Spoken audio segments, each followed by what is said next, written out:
Hi friends, ನಾನು ಟೂಗೋ tech ಕನ್ನಡಿಯಿಂದ ಮಾತಾಡ್ತಾ ಇದ್ದೀನಿ. ನಾನು ನಿಮಗೆ ಎಂಪ್ಲಾಯೀಸ್ದು ಡಿಡಕ್ಷನ್ ಇರುತ್ತಲ್ಲ, ಎಂಪ್ಲಾಯಿ ಪಿ ಎಫ್ ಆಗಲಿ ಎಸ್ ಎ, ಅದು ಕೂಡ ಕ್ರಿಯೇಟ್ ಮಾಡೋದು ತೋರಿಸ್ತೀನಿ. ಫಸ್ಟ್ ನಿಮ್ಮ ಕಂಡೀಷನ್ಸ್ ಕೂಡ ಎಕ್ಸ್ಪ್ಲೈನ್ ಮಾಡ್ತೀನಿ. ಕಂಡೀಷನ್ಸ್ ಎಕ್ಸ್ಪ್ಲೈನ್ ಮಾಡಿ ಅದನ್ನು ಹೇಗೋ ರೀತಿ ಕ್ರಿಯೇಟ್ ಮಾಡೋದು ಕೂಡ ನಾವು ನೋಡೋಣ. ನಾನು ಗೂಗಲ್ ಕ್ರೋಮಲ್ಲಿ ಒಂದಷ್ಟು ಟ್ಯಾಬ್ಸಲ್ಲಿ ನಾನು ಒಂದೊಂದೇ ಕಂಡೀಷನ್ಸ್ ಇಕ್ಕಿದ್ದೀನಿ, ಯಾವ್ಯಾವ ರೀತಿ ಇದೆ ಅಂತ. ಫಾರ್ ಎಕ್ಸಾಂಪಲ್ ಅದನ್ನು ನೋಡ್ತಾ ನಾವು ಟ್ಯಾಲಿಯಲ್ಲಿ ಕೂಡ ಕ್ರಿಯೇಟ್ ಮಾಡ್ತಾ ಹೋಗೋಣ. ಫಸ್ಟ್ ನಾವು ಬೇಸಿಕ್ ಪೇಡ್ಸ್ ಇವೆಲ್ಲ ಎಕ್ಸ್ಪ್ಲೈನ್ ಮಾಡಿದ್ದೀನಿ. ಎಂಪ್ಲಾಯಿ ಗ್ರೂಪ್ಸ್, ಎಂಪ್ಲಾಯಿ ಅದು ಯೂನಿಟ್ಸು, ಅದು ಬೇಸಿಕ್ ಅದು ಪೇಡ್ಸಲ್ಲಿ ಕೂಡ ನಾನು ಅರ್ನಿಂಗ್ ಫಾರ್ ಎಂಪ್ಲಾಯೀಸ್ ಮತ್ತು ಡಿಡಕ್ಷನ್ ಫಾರ್ ಎಂಪ್ಲಾಯೀಸ್ ಇವೆಲ್ಲ ಕೂಡ ನಾನು ಆಲ್ರೆಡಿ ಕ್ರಿಯೇಟ್ ಮಾಡೋಕ್ಕೂ ಕೂಡ ನಮ್ಮ ಪ್ರೀವಿಯಸ್ ವೀಡಿಯೋ ನಾನು ತೋರಿಸಿದ್ದೆ. ಫಾರ್ ಎಕ್ಸಾಂಪಲ್ ನಾನು ಇವಾಗ ಸ್ಟ್ಯಾಚ್ಯುಟರಿ ಡಿಡಕ್ಷನ್ ಇವಾಗ ನಾನು ಕ್ರಿಯೇಟ್ ಮಾಡೋದು ಹೇಗೆ ಅಂತ ನಾನು ನೋಡ್ತಾ ಹೋಗೋಣ. ಫಾರ್ ಎಕ್ಸಾಂಪಲ್ ಅದನ್ನು ನೋಡೋಕ್ಕಿಂತ ಮುಂಚೆ ಫಸ್ಟು ನಾವು ಒಂದೊಂದೇ ಕಂಡೀಷನ್ಸ್ ನೋಡೋಣ. ಪಿ ಎಫ್ ಕಂಡೀಷನ್ ಏನು, ಇ ಎಸ್ ಐ ಕಂಡೀಷನ್ ಏನು ಅಂತ ಮೈನ್ಲಿ ಇವೆರಡು ಕಂಡೀಷನ್ಸ್ ನಾವು ನೋಡೋಣ. ಅದಕ್ಕೆ ನಾನು ಗೂಗಲ್ ಕ್ರೋಮ್ಗೆ ಹೋಗ್ತಾಯಿದ್ದೀನಿ. ಗೂಗಲ್ ಕ್ರೋಮ್ಗೆ ನಾನು ಪಿ ಎಫ್ದು ಪಿ ಎಫ್ದು ಇರುತ್ತಲ್ಲ ಅದ್ರದ್ದು ಕಾಂಟ್ರಿಬ್ಯೂಷನ್ಸ್ದು ನಾನು ಪಿ ಡಿ ಎಫ್ ನಾನು ತೊಗೊಂಡಿದ್ದೀನಿ. ಇದು ಪಿ ಎಫ್ ವೆಬ್ಸೈಟ್ ಅವರೇ ಬಿಟ್ಟಿರೋದು, ಅದಕ್ಕೋಸ್ಕರ ನಾನು ಅದನ್ನು ತೊಗೊಂಡಿದ್ದೀನಿ. ಫಾರ್ ಎಕ್ಸಾಂಪಲ್ ನೀವು ನೋಡ್ಬೋದು, ಕಾಂಟ್ರಿಬ್ಯೂಷನ್ ಅಕೌಂಟ್ಸ್ ಅಂತ ಒಂದಿದೆ, ಅಡ್ಮಿನಿಸ್ಟ್ರೇಷನ್ ಅಕೌಂಟ್ಸ್ ಅಂತ ಎರಡಿದೆ. ಆ್ಯಕ್ಚುಲಿ ಕಾಂಟ್ರಿಬ್ಯೂಷನ್ ಅಕೌಂಟ್ಸಲ್ಲಿ ಎಷ್ಟೆಷ್ಟು ಕಾಂಟ್ರಿಬ್ಯೂಟ್ ಮಾಡ್ತಾ ಇದೀವಿ ಅಂತ. ಫಾರ್ ಎಕ್ಸಾಂಪಲ್ ನಾವು 12% ನಾವು ನಾರ್ಮಲಾಗಿ ಕಾಂಟ್ರಿಬ್ಯೂಟ್ ಮಾಡೋದು ಇ ಪಿ ಎಫ್ಗೆ. ಅದರಾಗೆ ನಿಮಗೆ 8.33% ಅಷ್ಟು ನಿಮಗೆ ಇ ಪಿ ಎಸ್ಗೆ ಹೋಗುತ್ತೆ. ಇನ್ನು 3.67% ಅಷ್ಟು ಎಂಪ್ಲಾಯೀಸ್ ಕಾಂಟ್ರಿಬ್ಯೂಷನ್ 12% ಪೂರ್ತಿ ಬರುತ್ತೆ. ಅದೇ ಎಂಪ್ಲಾಯರ್ ಕಾಂಟ್ರಿಬ್ಯೂಷನ್ ಏನಾಗುತ್ತೆ ಅಂದರೆ 12%ಅಲ್ಲಿ 8.33% ಅಂದರೆ ಪೆನ್ಷನ್ ಸ್ಕೀಮ್ಗೆ ಹೋಗುತ್ತೆ. ಇನ್ನು 3.67% ನಿಮಗೆ ನಾರ್ಮಲ್ ಇ ಪಿ ಎಫ್ ಬರುತ್ತೆ. ಅದಾದಮೇಲೆ ಇ ಡಿ ಎಲ್ಗೆ 0.5% ಇರುತ್ತೆ. ಆಮೇಲೆ E P F admin account ಅಂತ ಇರುತ್ತಲ್ಲ, ಅಡ್ಮಿನಿಸ್ಟ್ರೇಷನ್ ಅಕೌಂಟಲ್ಲಿ ಇ ಪಿ ಎಫ್ಗೆ 0.50 ಇದೆ. ಇದೆಲ್ಲ ಎಫೆಕ್ಟಿವ್ ಡೇಟ್ ಅಲ್ಲಲ್ಲೇ ಕೊಟ್ಟಿದ್ದಾರೆ. ಇ ಡಿ ಎಲ್ ಅಕೌಂಟ್ 0 ಇದೆ. ಫಸ್ಟ್ 0.001 ಅಂತ ಇತ್ತು, ಇವಾಗ ಅದನ್ನು ಕೂಡ 0 ಮಾಡಿದರೆ E D L account on administration ಬೇಸಿಸಲ್ಲಿ ಇ ಡಿ ಎಲ್ ಅಕೌಂಟು 0 ಮಾಡಿದ್ದಾರೆ. ನೀವು ನೋಡ್ಬೋದು ಕಾಂಟ್ರಿಬ್ಯೂಷನ್ ನಿಮಗೆ ಆಶ್ ಇದೆಯಲ್ಲ, ನೀವು 10% ಕಾಂಟ್ರಿಬ್ಯೂಷನ್ ಕೊಟ್ಟರೆ ಒಂದಷ್ಟು ಮೇಲ್ಗಡೆ ಇದೆಯಲ್ಲ ಆ ಕಂಡೀಷನ್ಸ್ ಅಪ್ಲೈ ಆಗುತ್ತೆ. ನೀವು 12% ಕಾಂಟ್ರಿಬ್ಯೂಷನ್ ಕೊಟ್ಟರೆ normal condition. Contribution is rounded to the nearest rupee. Contribution nearest ರುಪಿಗೆ ರೌಂಡ್ ಆಗಬೇಕು, ಯಾಕಂದರೆ ಇದು ಪಾಯಿಂಟ್ಸಲ್ಲಿ ಇರಬಾರ್ದು. For employee share function contribution and D D L contribution employee share differences ಈ share payable as per statute and pension contribution. ನೀವು pension contribution ಅನ್ನೋದು difference ಇರುತ್ತಲ್ಲ ಇ ಪಿ ಎಸ್ಗೆ ಹೋಗುತ್ತೆ. ನೀವು 3.64% ನಾರ್ಮಲಾಗಿ ಇ ಪಿ ಎಫ್ ಹೋಗುತ್ತೆ. ಇನ್ನು employer contribution E P S 8.33% ಹೋಗುತ್ತೆ. Monthly payable amount under E P F administration charges is rounded to nearest. ಇದು ಕೂಡ ರುಪಿಯಲ್ಲಿ ಇರಬೇಕು. ಕಾಂಟ್ರಿಬ್ಯೂಷನ್ ಆ್ಯಂಡ್ ಮಿನಿಮಮ್ 500 ಇರಬೇಕು. ಇಲ್ಲ 500 ಮೇಲಿದ್ದರೆ ನೀವು ಅಷ್ಟೇ ಕಟ್ಟಬೇಕಾಗುತ್ತೆ. ಅದು E P F admin account payable. If establishment contributory if no contributory member, ಇದು ಸಪೋಸ್ ಎಸ್ಟಾಬ್ಲಿಷರಿ ಕಾಂಟ್ರಿಬ್ಯೂಟರ್ ಪಿ ಎಫ್ ಮೆಂಬರ್ ಅಲ್ಲ ಅಂದಿದ್ರೆ ಅವ್ರು ಮಿನಿಮಮ್ ಅಡ್ಮಿನಿಸ್ಟ್ರೇಷನ್ ಚಾರ್ಜಸ್ ₹75 ಪೇ ಮಾಡಬೇಕಾಗುತ್ತೆ. ಅದಾದಮೇಲೆ next P F scheme establishment exempted under P F scheme exempted ಆಗಿದ್ದರೆ P F scheme ಅಂಡರಲ್ಲಿ ಅವ್ರ ಇನ್ಸ್ಪೆಕ್ಷನ್ ಚಾರ್ಜಸ್ 0.18% ಅಷ್ಟು ಪೇ ಮಾಡಬೇಕಾಗುತ್ತೆ. Minimum ₹5 payable in the place of admin. Minimum ₹5 ಮೇಲೆ ಅದಾದಮೇಲೆ ಇನ್ಸ್ಪೆಕ್ಷನ್ ಚಾರ್ಜಸ್ ಕೂಡ 0.18% ಅಷ್ಟು ಪಿ ಎಫ್ ಗ್ರಾಸ್ ಮೇಲೆ ಕ್ಯಾಲ್ಕುಲೇಟ್ ಆಗುತ್ತೆ. ಅದನ್ನು ನೀವು ಪೇ ಮಾಡಬೇಕಾಗುತ್ತೆ. In the case of E D L ಸ್ಕೀಮಲ್ಲಿ ಎಕ್ಸಾಮ್ಟ್ ಆಗಿದ್ದರೆ ಅವರು ಕೂಡ 0.005 ಅಷ್ಟು ಪೇ ಮಾಡಬೇಕಾಗುತ್ತೆ ಇನ್ಸ್ಪೆಕ್ಷನ್ ಚಾರ್ಜಸ್. ಅದಾದಮೇಲೆ ಮಿನಿಮಮ್ ₹1 ಪೇಯಬಲ್ ಅಡ್ಮಿನ್ ಚಾರ್ಜಸ್. ಅದಾದಮೇಲೆ ಮಿನಿಮಮ್ ₹1 ಪೇ ಮಾಡಬೇಕಾಗುತ್ತೆ. ಮತ್ತು 15,000 ಮೇಲಿರಬೇಕು. ಸೀಲಿಂಗ್ ಲಿಮಿಟ್ ಕೇಳಿ, maximum wage ceiling limit is 15,000 ಮೇಲಿದ್ದರೆ ನೀವು P F contribution are payable maximum 15,000 ಕೆಳಗಡೆ ಇದ್ದರೆ ಕಂಪಲ್ಸರಿ ನೀವು ಪಿ ಎಫ್ ಮಾಡಿಸೇ ಇರಬೇಕು. 15,000 ಮೇಲೆ ಇದ್ದರೆ ನಿಮ್ಮ ಇಷ್ಟ, ಇವಾಗ ಮಾಡಿಸಿದ್ರೆ ಮಾಡಿಸ್ಬಿಡ್ಬೋದು, ಇಲ್ಲಿದ್ರೆ ಇಲ್ಲ. 15,000 ಮಿನಿಮಮ್. 15,000 ಕೆಳಗಡೆ ಇರೋರೆಲ್ಲ ಪಿ ಎಫು ಎನೇಬಲ್ ಆಗಿರಬೇಕು. ಅವ್ರಿಗೆ 15,000 ಕೆಳಗಡೆ ಇರೋರಿಗೆಲ್ಲ ಪಿ ಎಫು ಕಂಪಲ್ಸರಿ ಮಾಡಿಸಿರ್ಬೇಕು. ಪಿ ಎಫು ಅವರು ಕಂಪಲ್ಸರಿ ಪಿ ಎಫ್ ಅಕೌಂಟ್ ತೆಗೆದಿರಬೇಕು. ಆ್ಯಕ್ಚುಲಿ ಇದು ಪಿ ಎಫ್ ರೇಟ್ ನೋಡ್ಬೋದು. ನಿಮ್ಮ ಅಲ್ಲಿ ಎಕ್ಸ್ಪ್ಲೇನ್ ಮಾಡಿದ್ದೆ, ಇಲ್ಲೂ ಕೂಡ ನಿಮಗಿದೆ ನೋಡ್ಬೋದು. ನಾರ್ಮಲಾಗಿ 12% ಎಂಪ್ಲಾಯೀಸ್ ಕಾಂಟ್ರಿಬ್ಯೂಷನ್ ಬರುತ್ತೆ. ಅದಾದಮೇಲೆ ನಿಮಗೆ 3.67 ಅಷ್ಟು ಎಂಪ್ಲಾಯರ್ಸ್ ಕಾಂಟ್ರಿಬ್ಯೂಷನ್ ಬರುತ್ತೆ. 3.67% ಅಷ್ಟು. ಆಮೇಲೆ P F admin charges 0.50% on P F gross ಇರುತ್ತೆ. ಅಲ್ಲಾದರೆ ಮಿನಿಮಮ್ 500 ಕೊಡಬೇಕು. 500 ಮೇಲಿದ್ದರೆ ಪಿ ಎಫ್ ಗ್ರಾಸು ಪರವಾಗಿಲ್ಲ, ಇಲ್ಲದ್ರೆ ಮಿನಿಮಮ್ 500 ಕಟ್ಟಲೇಬೇಕಾಗುತ್ತೆ. ಆಮೇಲೆ ಇ ಪಿ ಎಸ್ ಕಾಂಟ್ರಿಬ್ಯೂಷನ್ 8.33% ಅಷ್ಟು ನೀವು ಕಟ್ಟಬೇಕಾಗುತ್ತೆ. ಇದು 8.33+6 3.67 ಇದೆಯಲ್ಲ, ಇವೆರಡು ಸೇರಿಸಿದ್ರೆ ನಿಮಗೆ 12% ಅಷ್ಟು ಕೊಡಬೇಕಾಗುತ್ತೆ. ಅದಾದಮೇಲೆ ಇ ಡಿ ಐ ಕಾಂಟ್ರಿಬ್ಯೂಷನ್ 0.650 ಅಷ್ಟು ಕೊಡಬೇಕಾಗುತ್ತೆ. E D I admin charges ಇದೆಯಲ್ಲ, ಫಸ್ಟು 0.001 ಅಂತ ಇತ್ತು, ಇವಾಗ ಅದನ್ನು ಕೂಡ ನಿಲ್ ಮಾಡಿದ್ದಾರೆ ಆ್ಯಕ್ಚುಲಿ. ಇವಾಗ ಝೀರೋ ಇದು ಇಲ್ಲ ಆ್ಯಕ್ಚುಲಿ. ಇವಾಗ ನೋಡ್ಬೋದು 0.50 ಇ ಡಿ ಐ ಕಾಂಟ್ರಿಬ್ಯೂಷನ್. ಅದಾದಮೇಲೆ P F admin charges 0.50%. Suppose minimum 500 ಇರಬೇಕು, ಮಿನಿಮಮ್ 500 ಕಂಪಲ್ಸರಿ ಇರಲೇಬೇಕಾಗುತ್ತೆ. ಪಿ ಎಫ್ ಅದು ಈ admin charges, P F admin charges ಇಲ್ಲ, ಅದ್ರ ಮೇಲೆ ಇದ್ದರೂ ಪರವಾಗಿಲ್ಲ, ಅದೇನು ಪ್ರಾಬ್ಲಮ್ ಇಲ್ಲ. ಇದಾದಮೇಲೆ ಇ ಎಸ್ ಐಗೆ ಹೋಗೋಣ. ಇ ಎಸ್ ಐ ನೋಡ್ಬೋದು. E S I whether seasonal factory or mine ಅದಕ್ಕೂ ಕೊಟ್ಟಿದ್ದಾರೆ. ಅದಾದಮೇಲೆ ವೆದರ್ 10 ಆರ್ ಮೋರ್ ಎಂಪ್ಲಾಯೀಸ್ ಇರೋರಿಗೆ ಕಂಪಲ್ಸರಿ ನಾವು ಇ ಎಸ್ ಐ ಮಾಡಿಸ್ಲೇಬೇಕು.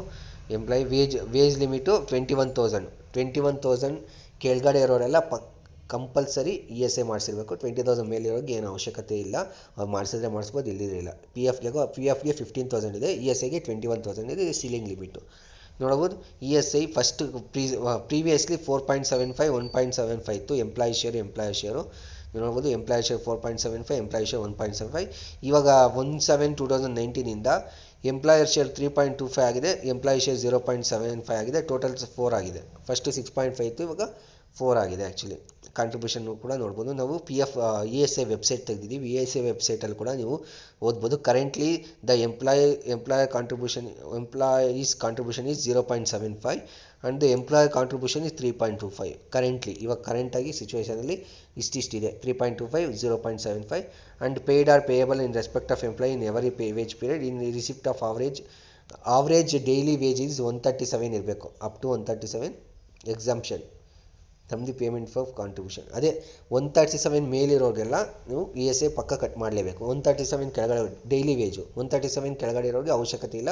137 ಮೇಲಿರೋರಿಗೆಲ್ಲ ನೀವು ಇ ಎಸ್ ಐ ಕಾಂಟ್ರಿಬ್ಯೂಷನ್ ನೀವು ಮಾಡಲೇಬೇಕಾಗುತ್ತೆ. ಪರ್ ಡೇ ವೇಜು ಅದು ಆ್ಯಕ್ಚುಲಿ.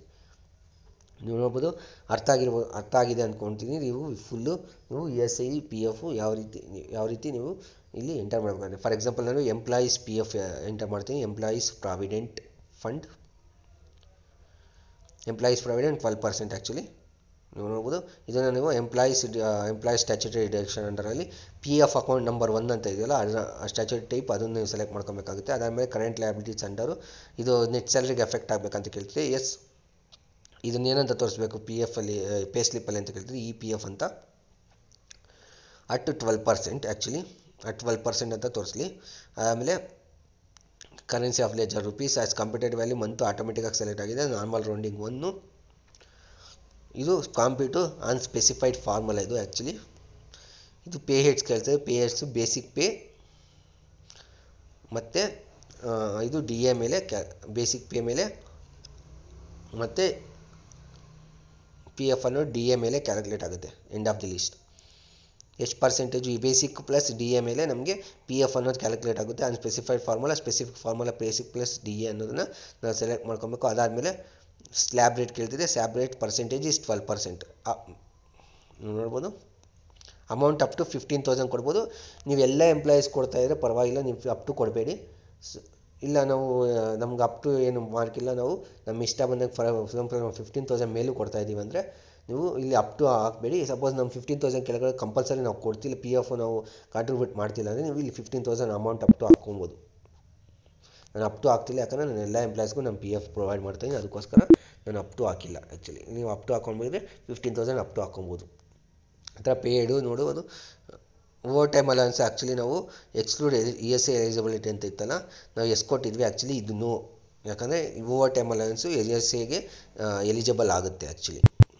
ನಾನು ಗೂಗಲ್ ಕ್ರೋಮಲ್ಲಿ ಕೂಡ ಹೋಗಿ ನೋಡಿದ್ದೆ ಆ್ಯಕ್ಚುಲಿ.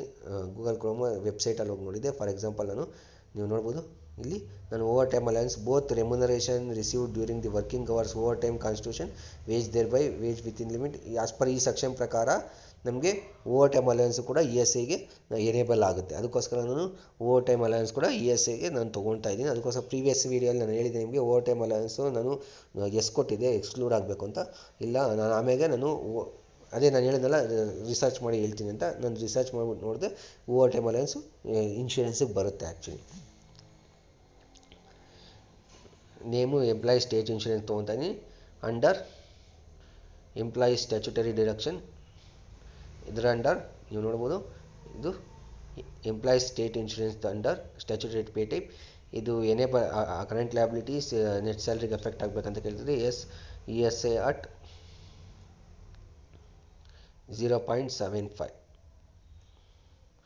ಎಂಪ್ಲಾಯೀಸ್ದು 0.75% ಅಷ್ಟು ನಮಗೆ ಎನೇಬಲ್ ಆಗುತ್ತೆ. ನಾರ್ಮಲ್ ರೌಂಡಿಂಗ್ 1 ಅಂತ ಕೊಡ್ತೀವಿ. ಅದಾದಮೇಲೆ ಇಲ್ಲಿ ಅನ್ಸ್ಪೆಸಿಫೈಡ್ ಫಾರ್ಮುಲಾ ಯಾವುದ್ರ ಬೇಸಿಸ್ ಮೇಲೆ ನಮಗೆ ESA ಕ್ಯಾಲ್ಕುಲೇಟ್ ಆಗಬೇಕು ಅಂದರೆ ಬೇಸಿಕ್ ಆ್ಯಡ್ ಪೇ ಅಕೌಂಟ್, ಆಮೇಲೆ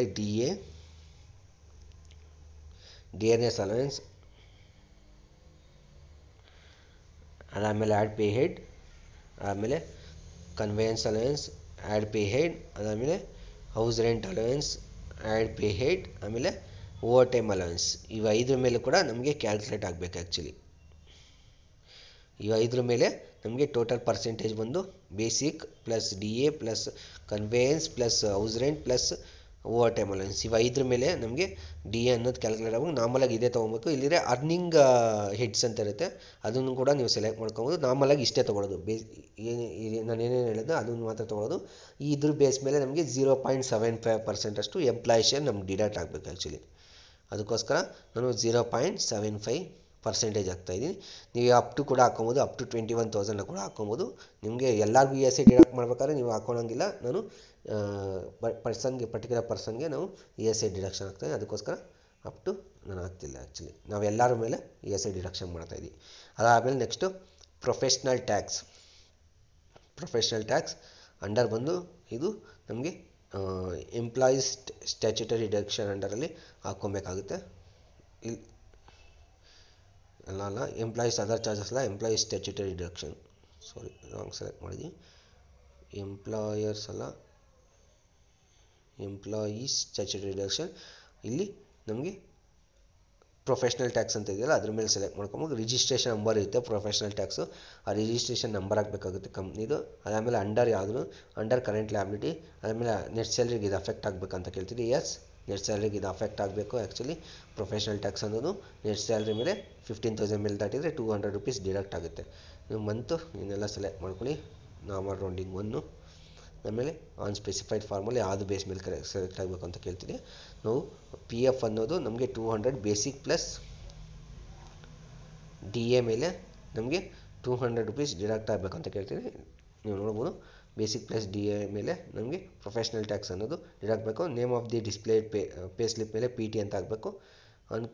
current earnings total, actually basic pay ಮೇಲಲ್ಲ, ಅದು ಕರೆಂಟ್ ಅರ್ನಿಂಗ್ಸ್ ಟೋಟಲ್ ಮೇಲೆ ನಮಗೆ ಡಿಡಕ್ಟ್ ಮಾಡಬೇಕು. 15,000 ಅಪ್ ಟು 15,000 0% ವ್ಯಾಲ್ಯೂ. ಅದಾದಮೇಲೆ ಗ್ರೇಟರ್ ದ್ಯಾನ್ 15,000 ವ್ಯಾಲ್ಯೂ ಬಂದು ₹200 ಡಿಡಕ್ಟ್ ಆಗಬೇಕು. ಕರೆಂಟ್ ಅರ್ನಿಂಗ್ಸ್ ಟೋಟಲ್ ನಾವು ಕಂಪ್ಯೂಟು ಕರೆಂಟ್ ಅರ್ನಿಂಗ್ಸ್ ಟೋಟಲ್ ಹಾಕ್ಕೊಂಡಿದ್ದೀವಿ. ನಾನು ಬೇಸಿಕ್ ಪ್ಲಸ್ DA ತೆಗೆದಾಕ್ಬಿಟ್ಟಿದ್ದೀನಿ.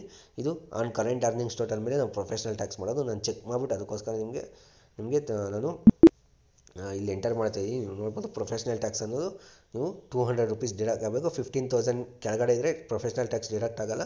15,000 ಮೇಲೆ ಇದ್ದರೆ ₹200 ಪ್ರೊಫೆಷ್ನಲ್ ಟ್ಯಾಕ್ಸ್ ಡಿಡಕ್ಟ್ ಆಗುತ್ತೆ ಆ್ಯಸ್ ಪರ್ ಕರೆಂಟ್ ಡೇಟ್. ನಾನು ಇವಾಗ ಕರೆಂಟ್ ಡೇಟಲ್ಲಿ ಏನು ಹೇಳ್ತಾ ಇದ್ದೀನಿ ಅದು. ಅದಾದಮೇಲೆ ಇನ್ಕಮ್ ಟ್ಯಾಕ್ಸ್ ಕೂಡ employees statutory deduction, statutory type income tax, ಅದಾದಮೇಲೆ ಕರೆಂಟ್ ಲಯಬಿಲಿಟಿ, ನೆಟ್ ಸ್ಯಾಲ್ರಿಗೆ ಅಫೆಕ್ಟ್ ಆಗಬೇಕಂತ ಕೊಡ್ತೀನಿ. ಎಸ್ ಅಂತ ಕೊಡ್ತೀನಿ.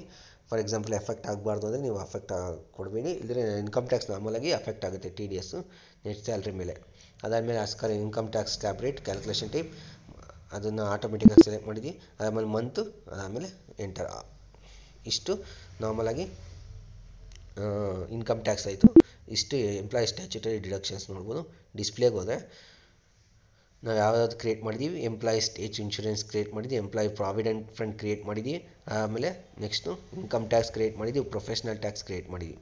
ನೋಡ್ಬೋದು ಇವೆಲ್ಲ ಎಂಪ್ಲಾಯೀಸ್ ರಿಲೇಟೆಡ್ ಡಿಡಕ್ಷನ್ಸ್. ಇದು ನೆಕ್ಸ್ಟ್ ವೀಡಿಯೋಲ್ಲಿ ನನಗೆ ಎಂಪ್ಲಾಯರ್ ರಿಲೇಟೆಡ್ ಡಿಡಕ್ಷನ್ ಕೂಡ ನಾನು ಎಕ್ಸ್ಪ್ಲೈನ್ ಮಾಡ್ತೀನಿ. ಫಸ್ಟ್ ನೀವು ಕಂಡೀಷನ್ಸ್ ಎಲ್ಲ ನೀಟಾಗಿ ಓದ್ಕೊಳ್ಳಿ. ಕಂಡೀಷನ್ಸ್ ಎಲ್ಲ ನೀಟಾಗಿ ಓದ್ಕೊಂಡು ಆಮೇಲೆ ಇದನ್ನು ನೀವು ಪ್ರಯತ್ನ ಮಾಡಿದ್ರೆ ನಿಮಗೆ ಕ್ಲಿಯರಾಗಿ ಒಂದು ಐಡಿಯಾ ಬರುತ್ತೆ. ಇಲ್ಲದ್ರೆ ನೀವು ಗೊತ್ತಿಲ್ಲದಿರೋ ನೀವೇನೇ ಮಾಡಿದ್ರು ನಿಮಗೆ ಅದು ಅರ್ಥ ಆಗಲ್ಲ. ಫಸ್ಟ್ ಕಂಡೀಷನ್ ತಿಳ್ಕೊಳ್ಳಿ. ಇಷ್ಟೇ ಫ್ರೆಂಡ್ಸ್, ಇದೇ ರೀತಿ ನೋಡ್ತಾ ಇರಿ. ಲೈಕ್ ಮಾಡಿ, ಶೇರ್ ಮಾಡಿ, ಸಬ್ಸ್ಕ್ರೈಬ್ ಮಾಡಿ. ಫ್ಯೂಚರ್ ವೀಡಿಯೋಗೋಸ್ಕರ ನೋಟಿಫಿಕೇಶನ್ ಬೆಲ್ ಐಕಾನ್